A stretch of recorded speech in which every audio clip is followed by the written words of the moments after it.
आदाब। आज का लफ्ज़ है मीर फर्श। क्या आप जानते हैं कि मीर फर्श किसको कहते हैं? जी नहीं, ये कोई शायर नहीं है। मीर फर्श का ताल्लुक़ महफ़िल और मजलिस से तो है, लेकिन ये कोई साहब नहीं है। तो फिर ये क्या है? ये फ़ारसी ओरिजिन का लफ्ज़ है।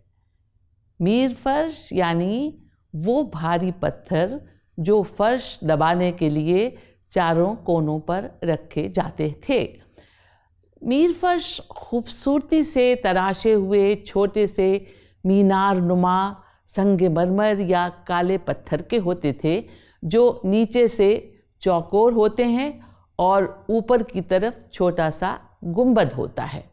और हाँ, वो शख्स जो अपनी जगह से हरकत ना करे, हिले नहीं, उसे भी मीर फर्श कहते हैं।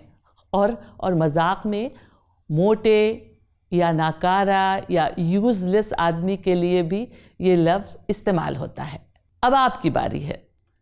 लफ्ज़ मीर या फर्श से मुताल्लिक़ कोई और शब्द, सेंटेंस या शेर कमेंट्स में लिख भेजें, हम मुंतज़िर हैं।